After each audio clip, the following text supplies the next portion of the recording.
Bueno, parece que nos han abandonado. Deben estar esperando que les mande la invitación.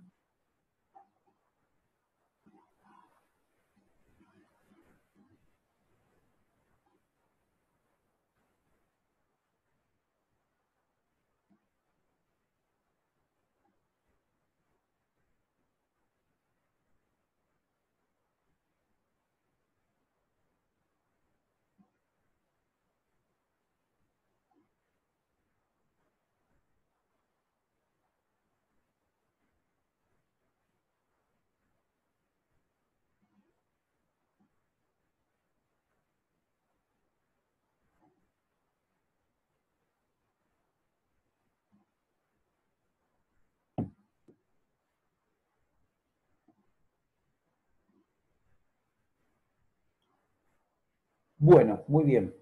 Continuamos.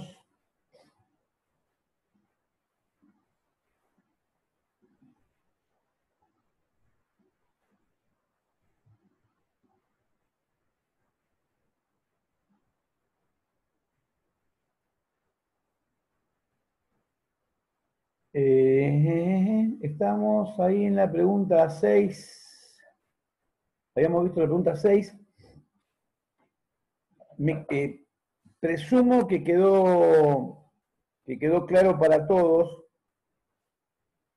quién era la multitud que aparecía ahí en el capítulo 7, ¿no? Los que habían salido de la gran tribulación.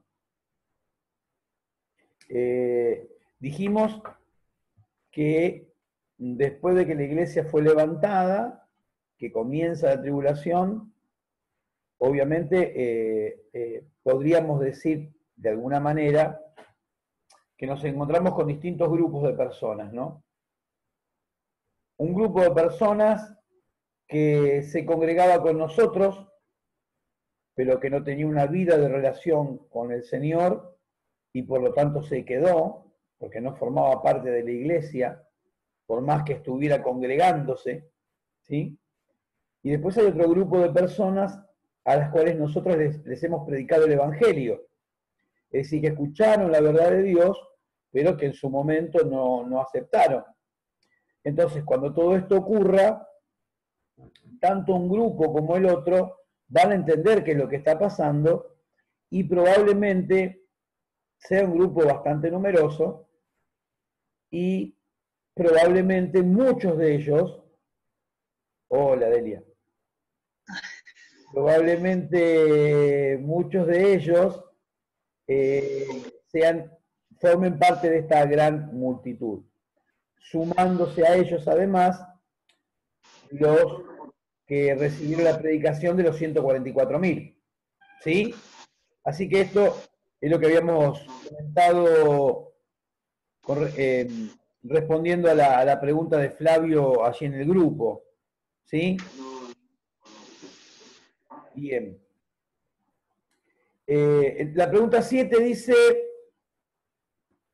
¿qué cosas incluye el séptimo sello? Dijimos que el séptimo sello incluye las 7 trompetas, ¿sí? O sea, el séptimo sello incluye las 7 trompetas. La pregunta 8 dice, ¿qué representarían las 7 trompetas? Bueno, se dan cuenta que hay un uso de un condicional, ¿no? De un potencial, el modo potencial. Es decir, podría ser que fueran los primeros meteoritos, meteoros, lo tercero, cometa, lo cuarto, un oscurecimiento atmosférico, la quinta trompeta, que es el primer ay, serían demonios atormentadores. La sexta trompeta o segundo ay serían demonios asesinos. Y la séptima trompeta es el tercer ay. ¿Sí? ¿A dónde vas, Delia? Me estoy mareando, te estoy viendo y me estoy mareando, Delia, me estoy mareando. Perdón, me había quedado sin voz, no escuchaba. Nunca Le te tuve que pedir a mi nieta. Gracias, disculpen. No pasa nada. Justo te vi y me llamó la atención. Sí. La pregunta, la 9 es muy importante. Si bien yo algo dije en algún lado, no sé cuándo ni dónde, se investiga diferencias entre el Hades, el infierno y el Tártaro. Y después opine sobre cuál de estos se correspondería con el abismo de 9.1 y por qué. Bueno, en primer lugar, el Hades, que es el equivalente del Seol.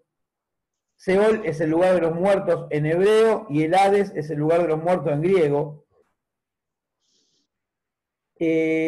Hasta la muerte de Cristo, al Hades iban todos los muertos, tanto piadosos como impíos. Pero una vez que Cristo muere, entendemos que por la palabra de Dios que Cristo fue al lugar de los muertos y declaró su victoria sobre la muerte, y después dice Efesios que el Señor llevó cautiva la cautividad. Es decir, que entendemos que del lugar de los muertos al sitio ese de los piadosos, Él lo transporta al cielo. ¿Sí? Es decir, que Jesús traslada el paraíso del Hades al cielo. ¿Se acuerdan que hay un relato de Jesús de Lázaro y el hombre rico, donde dice que Lázaro, el mendigo, murió y fue al seno de Abraham, o paraíso, y que se veía con el hombre rico, ¿no? Y bueno, ahí se da un diálogo. Bien, ese seno de Abraham es lo que fue transportado al cielo. ¿Sí? Es lo que fue transportado al cielo. Y el restante, lo restante del Hades, es decir, donde están todos los impíos de todos los tiempos, permanece en el mismo lugar. Eso no sufrió ningún cambio hasta el día de hoy y hasta el último día de la historia va a ser así. ¿Sí? El Hades es el lugar de los muertos. Hoy al Hades solamente van los impíos. Los piadosos, por piadoso entiéndase los creyentes en Jesucristo, los que mueren creyendo en Jesucristo van al paraíso. Bien. Entonces, este es el Hades. El segundo lugar es el infierno. El infierno, o Gehenna, en el griego bíblico, que es una palabra aramea, transliterada, es el destino final de los impíos. El infierno hoy está vacío, no hay nadie en el infierno. No hay nadie en el infierno, así como no hay nadie en las moradas celestiales. O sea, los destinos eternos, tanto de los piadosos como de los impíos, no hay nadie en este momento. ¿Sí? El infierno va a ser inaugurado por el falso profeta y el anticristo después de Armagedón, cuando el Señor desciende y con los santos y con los ángeles derrota a los enemigos de Israel, el falso profeta y el anticristo van a ser arrojados al infierno. Y ahí, digamos, por decirlo así, estrenan el infierno. ¿Sí? Y después va a comenzar el reinado milenial de Cristo, y al final del reinado milenial de Cristo viene el juicio del trono blanco, donde resucitan todos los que están en el Hades, van ante el juicio del trono blanco y ahí son arrojados Satanás, sus ángeles y los impíos al infierno para la eternidad de castigo. ¿Ok? Y por último nos queda el Tártaro, que el Tártaro solamente aparece en la... No me acuerdo si en la primera o en la segunda carta de Pedro ahora, se me hizo una laguna. Creo que es en la primera. En la primera carta de Pedro, pero Reina y Valera traducen infierno ahí. Reina y Valera traducen infierno, que es incorrecto, porque la palabra griega es tártaro. Sí, lo voy a buscar así no me quedo con la duda.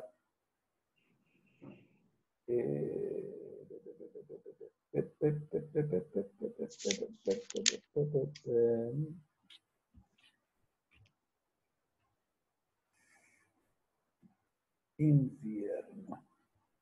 Segundo de Pedro 2.4. Perdón, profe. Sí. Cuando Jesús le dice al preso que estaba colgado al lado de él, hoy estarás conmigo en el paraíso. ¿Cómo es? ¿Qué dije yo? ¿Qué dije yo recién? Que todavía no... Ah, claro, el paraíso lo lleva, se para ahí cuando Jesús se para. Ah. Porque eso trae a Cuando el veces Señor confusión. muere, va al lugar de los muertos, declara su victoria y se lleva cautiva la cautividad.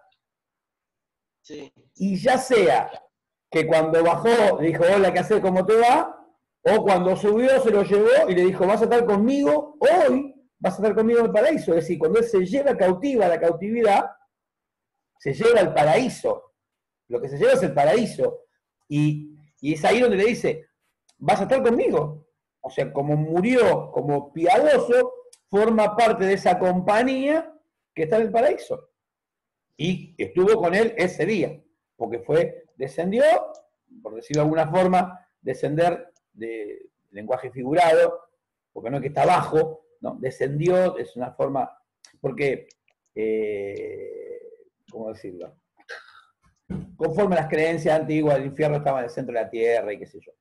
Entonces, fue al lugar de los muertos, declaró su victoria y se llevó a los piadosos.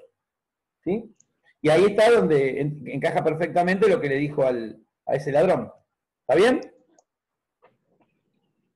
Bueno, entonces en segunda de Pedro, ahí la palabra que usa no es Gegena, sino es tártaro. ¿Sí? Estoy mirando a ver si hay alguna versión. No, todas traducen el infierno. La Vulgata, que es la versión, la vieja versión católica, que era la única versión autorizada antes de la década del 60, del Segundo Concilio Vaticano, la Vulgata dice de Tractus in Tartarum, ¿no? Que yo no sé latín, por supuesto, pero usa la palabra tártaro acá, ¿eh? Usa el tártaro acá. Así que estoy mirando las versiones. Primero en el infierno, bajando al infierno, sí. Todas traducen infierno, pero... Abismo. ¿Cómo? NBI traduce abismo. Ah, bueno, yo estoy mirando, tengo limitadas las que estoy viendo acá. Segunda de Pedro 2.4. Segunda de Pedro 2.4.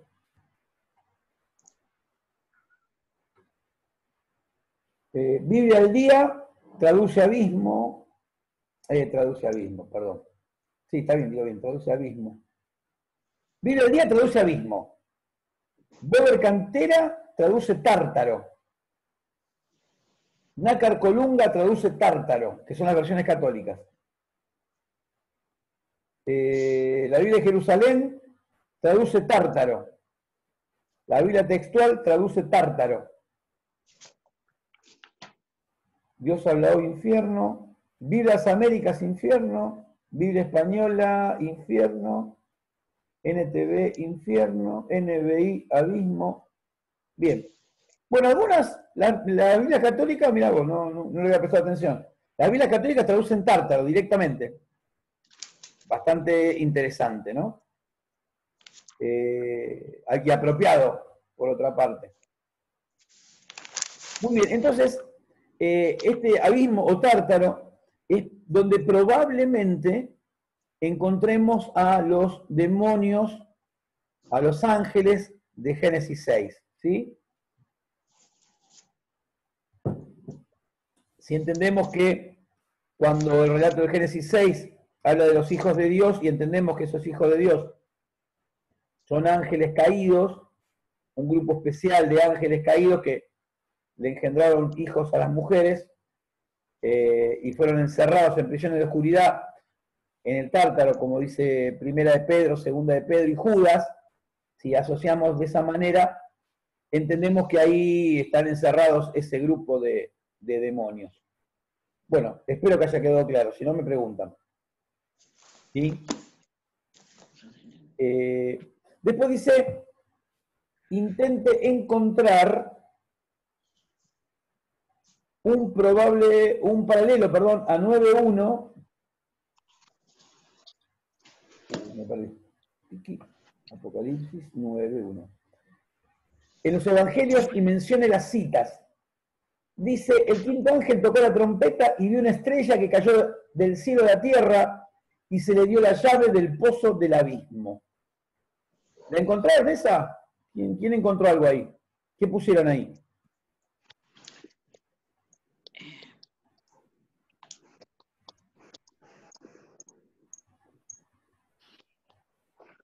Lucas 10:18 puse yo. ¿Cómo? Lucas 10:18. Ajá. ¿Lo podés leer? ¿Te animás? Y el otro, Juan 12:31.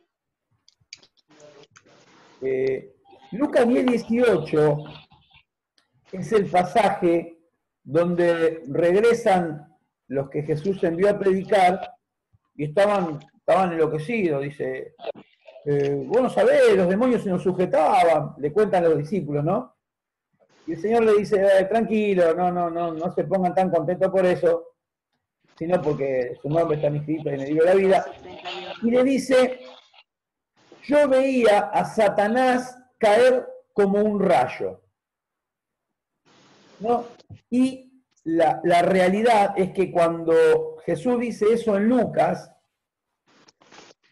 está utilizando un lenguaje figurado. Es decir, no es que Jesús, en el pasaje de Lucas 10:18, no es que Jesús literalmente vio cómo Satanás caía del cielo, sino que lo que Jesús expresa con lenguaje figurado es que a través de la predicación de ellos caía, o sea, perdía poder Satanás y estaba comenzando a caer el reino de Satanás.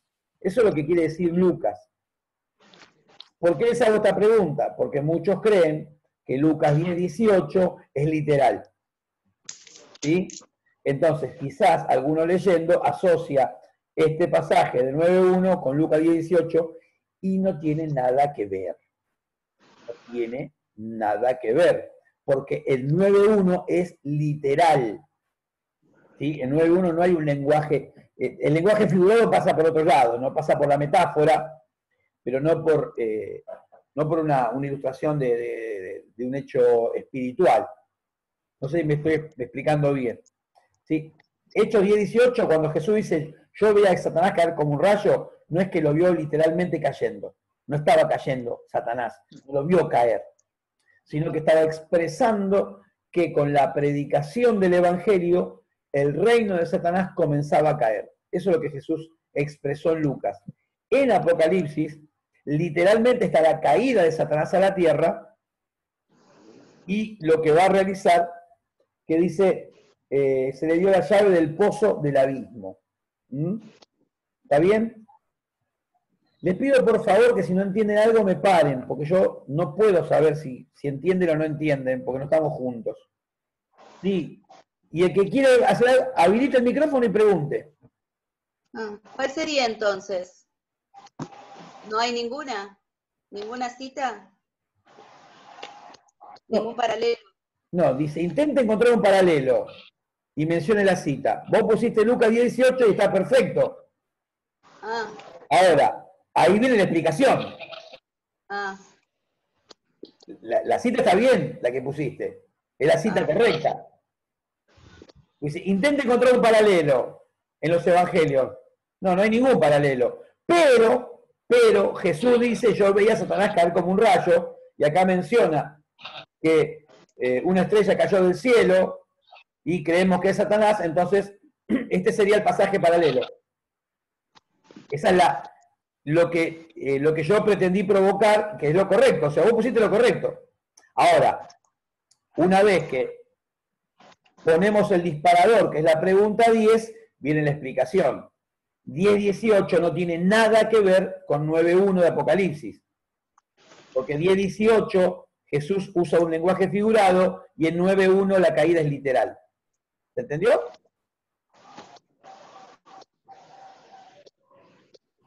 Bien. Después dice, ¿cómo entiende usted el versículo 9:6? Dice, en aquellos días los hombres buscarán la muerte, pero no la hallarán, y ansiarán morir, pero la muerte huirá de ellos. Creo que algo mencioné en el video, este versículo que aparece como un poquito enigmático o cargado también de lenguaje figurado. Lo que está diciendo literalmente es que la gente va a querer suicidarse y no va a poder. ¿Cómo? Lo que creo que decía en el video, y que es la situación, es que Dios, siempre decimos, ¿no? Y repetimos, que el Señor es el que da la vida y el que la quita. ¿Sí?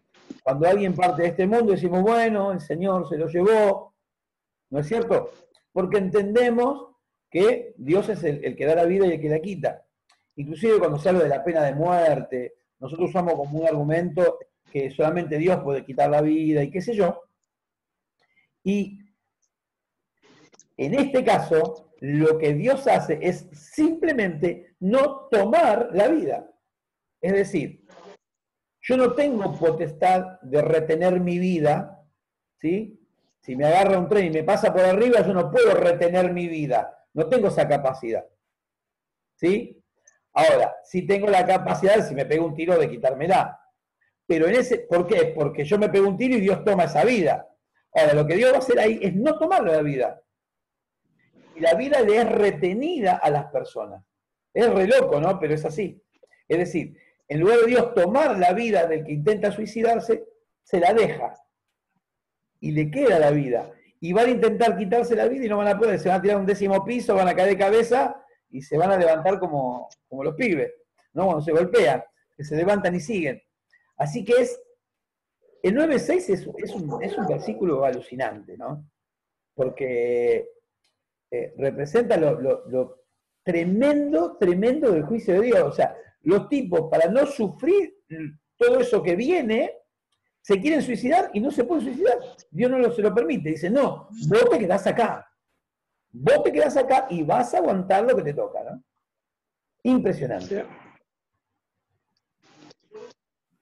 La 12 dice, escriba una reflexión sobre los versículos 20 y 21 del capítulo 9, que dice, y los otros hombres que no fueron muertos con estas plagas, ni aún así se arrepintieron de las obras de sus manos, ni dejaron de adorar a los demonios y a las imágenes de oro, de plata, de bronce, de piedra y de madera, las cuales no pueden ver, ni oír, ni andar. Y no se arrepintieron de sus homicidios, ni de sus hechicerías, ni de su fornicación, ni de sus hurtos. No, ahí esta pregunta era una pregunta devocional, no es una pregunta doctrinal, sino es qué les movía a ustedes este pasaje. Yo lo que puse como reflexión personal, que no es la respuesta, es mi reflexión personal, cada uno de ustedes tiene la suya, y es válida, por lo tanto. Yo puse, llega un momento donde los corazones se endurecen tanto que ya no queda ninguna expectativa de arrepentimiento. Es decir, nosotros hoy estamos viendo una generación con un corazón duro, así como por un lado vemos gente que está muy dispuesta, más allá de toda esta historia del coronavirus y eso, más allá de eso. Hay mucha gente que tiene cierta apertura al Evangelio, que hay un corazón dispuesto, pero la mayoría, vemos una mayoría con un corazón duro como pocas veces en la historia se vio, ¿no? Y vemos cómo la maldad se multiplica de una manera exponencial, ¿sí? Estos rugbyers que mataron al jovencito, cosas semejantes. Hace algunos años atrás miré una noticia que me dejó consternado. Robaron a una anciana de 80 y pico de años, 3 jóvenes de 20 y pico, y la mataron a patadas en el suelo. O sea, decís, ¿con qué necesidad, qué posibilidad tenía esa mujer de defenderse? No, los grados de maldad y tantas otras cosas que escuchamos todos los días que no me vienen a la mente ahora, pero vemos corazones duros Y este carácter de los hombres de los últimos días que Pablo le escribe a Timoteo, amadores de sí mismo, desobedientes de los padres, implacables. Esa palabra implacable es tremendo. Es decir, lo que estamos viendo hoy es lo que se va a ver en aquel momento, pero lo tremendo es que ante los juicios de Dios, ante la evidencia de que Dios está manifestando su ira, en lugar de arrepentirse, se endurecen. No como Faraón, igual que Faraón. Acá hay mucho paralelismo entre los juicios de las trompetas y de las copas y las plagas de Egipto. Sobre todo en los corazones, ¿no? Porque dice que el corazón de Faraón, en lugar de entregarse y decir, bueno, tengo que entender que contra este Dios no puedo, el tipo se endurecía y se endurecía, ¿no? Y acá vemos eso. Y la verdad que es realmente espantoso. Espantoso. Bien. La 13 dice, leyendo atentamente Apocalipsis 10.1, ¿a quién describe el pasaje? Justifique su respuesta. 10.1 dice, vi descender del cielo a otro ángel fuerte, envuelto en una nube con el arcoíris sobre su cabeza, su rostro era como el sol y sus pies como columnas de fuego. No sé qué pusieron ahí, pero la pregunta 13 tiene como objeto que no se vayan a confundir con que es el Señor. ¿Por qué? Y porque dice, envuelto en una nube, el arco iris sobre su cabeza, el rostro era como el sol, sus pies como columnas de fuego, y alguno puede creer que ahí está manifestando a Jesucristo, pero Jesucristo nunca es designado como un ángel en el Nuevo Testamento. Y aparte dice, vi a otro ángel fuerte. El ángel fuerte anterior está en 5.2. ¿Te acuerdas que en 5.2 vimos un ángel fuerte? Y aquí encontramos otro, dice, literalmente dice, otro ángel fuerte. Así que nada, solamente era para que ninguno vaya a confundirse. ¿Sí?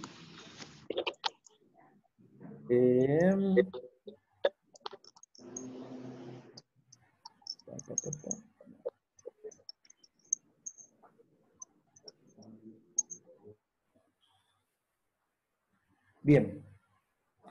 La pregunta 14 dice, ¿quiénes cree usted que son los dos testigos? ¿Los dos olivos, que son Zorobabel y Josué en Zacarías? ¿Los dos que no murieron, Enoc y Elías? ¿O los representados por las señales, Moisés y Elías? Bueno, acá también hay diferentes opiniones, pero lo que nosotros creemos y que es la evidencia más fuerte es las señales que realizan, ¿no? Tanto uno convirtiendo el agua en sangre, como el otro, como Elías que hace descender fuego del cielo, tanto el uno como el otro es lo que estarían. Por otra parte, son los que aparecen en el monte de la Transfiguración con Jesús ahí en la semana de la Pasión, antes de la crucifixión, y también Moisés y Elías son los representantes del Antiguo Testamento, como la ley y los profetas. ¿Sí? La ley representada por Moisés y los profetas representados por Elías. Así que creemos, aunque no es categórica la escritura, pero creemos, sin temor a equivocarnos, que son Moisés y Elías. ¿Por qué la duda? ¿Por qué la pregunta? Porque muchos, en principio habla de los dos olivos, el pasaje, con lo que remite a Zacarías. Entonces pero te das cuenta que Zorobabel y Josué no tienen nada que ver con la cuestión. Otros piensan en Elías, pero porque no murió, y en Enoc, que fue trasladado, pero tampoco tendrían mucho que ver. Pero uno dice, no, Moisés murió, ¿cómo va a venir un muerto? Bueno, Está muerto para nosotros, pero para Dios vive. Y de hecho aparece y conversa con Jesús en el Monte de la Transfiguración. Eso no fue un video, no fue una visión, no fue producto de la imaginación de nadie. Estaban ahí literalmente, ¿no? Con sus cuerpos glorificados. Así que bueno, entendemos que son Moisés y Elías. La 15 dice, ¿cómo había atormentado a los moradores de la tierra los dos testigos? Sencillamente con su predicación. O sea, la predicación de Moisés y Elías era tan tremenda, tan clara y tan condenatoria y los ponía tan en evidencia a los moradores de la tierra que no lo podían soportar. Pero literalmente no podían soportar la predicación. Era hasta no solamente les afligía, les causaba dolor. Me vino a la memoria cuando Juan el Bautista le predicaba a Herodes, que tenía la mujer del hermano, ¿no? No era Antipas, era Arquelao, a uno de los hijos de Herodes el Grande, que había tomado la mujer del hermano, y Juan le predicaba, y el tipo dice que no lo podía soportar, ¿no? No podía soportar la predicación de Juan. Y esto es lo mismo, ¿no? El tipo, consciente de sus pecados, no pueden soportar la predicación. Después dice que en 11.3, dice, daré a mis dos testigos que profeticen por 1260 días vestidos, no, 11.13, estoy leyendo 11.3, perdón.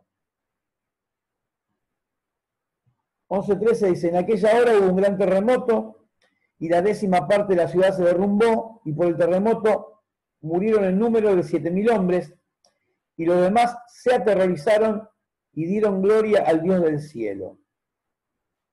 Entonces dice la pregunta, algunos creen que los sobrevivientes de 11.13 se convirtieron y otros que se aterrorizaron y se endurecieron aún más. ¿Qué cree usted y por qué? Bueno, eso era una respuesta personal, porque la realidad es que no lo dice, pero yo considero que siguiendo a Daniel, donde aparece una frase así, que Nabucodonosor dio gloria al Dios del cielo, lo que Nabucodonosor en ese momento hizo fue reconocer, ¿no?, el poder de Dios, pero nunca convertirse, porque su Dios era Bel, ¿no? Claramente. O sea, Nabucodonosor nunca se convirtió, pero sí reconoció que el Dios de Daniel era muy grosso. Y yo creo que lo que sucede acá es que se aterrorizaron y reconocieron que era Dios el que lo estaba haciendo, pero no se convirtieron. No hay ningún indicio, a mi entender, que muestre que se convirtieron. No solamente la frase dice, dieron gloria al Dios del cielo. Pareciera una expresión de un creyente, ¿no? Darle gloria a Dios. Pero en realidad es reconocer que todo eso que ocurrió es obra del Dios del cielo.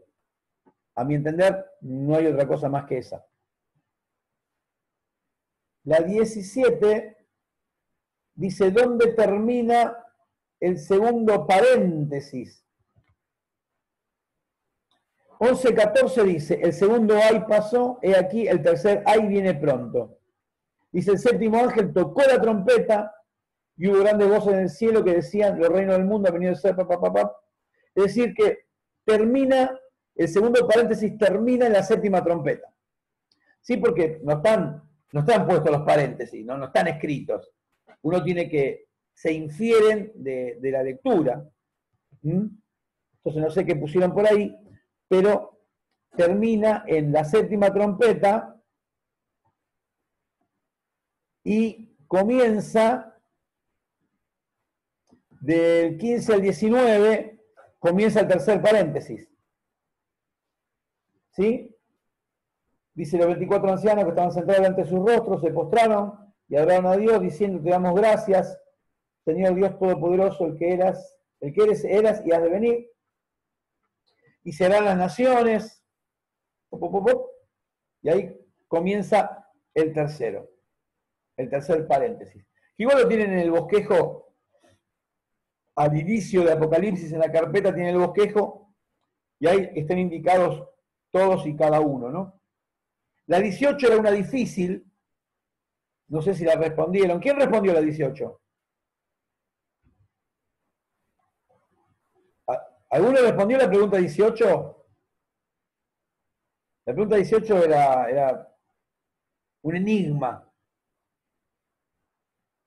Yo no sé si Lorena y Sofía me escuchan. ¿Me escuchan Lorena y Sofía? Ah, bueno. No, yo por la costumbre de cuando veo conversando a los alumnos, viste, siempre los interrumpo. ¿Qué hace? ¡Campeón!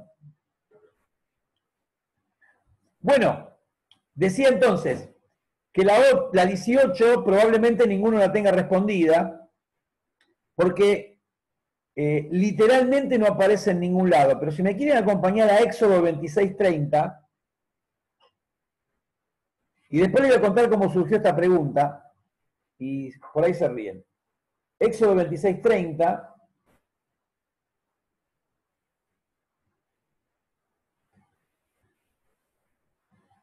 El Señor está dando las directivas a Moisés para hacer el tabernáculo, y dice, y alzarás el tabernáculo conforme al modelo que te fue mostrado en el monte. Y algunos dicen, ¿y dónde está lo que dice ahí? Bueno, lo que le fue mostrado en el monte a Moisés es el cielo abierto y Moisés vio el templo del cielo. ¿Sí? Moisés vio el templo en el cielo y conforme a ese modelo era el que tenía que hacer, él. ¿Se dan cuenta? ¿A dónde dice que vio el coso? En ningún lado. Bueno, acá viene el cuento. Es una trampa eso, profe. El Evangelio de San Gerardo.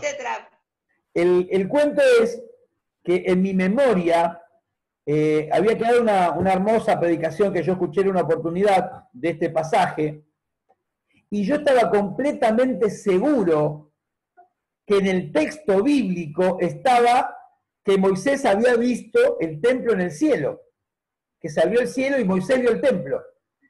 ¿Esto? Sí, Liliana, ¿qué? Yo encontré Isaías 6, del 1 al 4. Claro, pero Isaías es una visión. Está bien, bueno. Está bien, es una visión. Pero ¿Por qué habla del templo? Está bien. Está bueno, Lili, pero no tiene que ver exactamente con esto. Igual es un tema de mi cabeza, ¿eh? O sea, tenían que entrar en mi cabeza para encontrarlo. Pero, claro, sí, está bien. Pero el tema es... Yo lo busqué y encontré eso.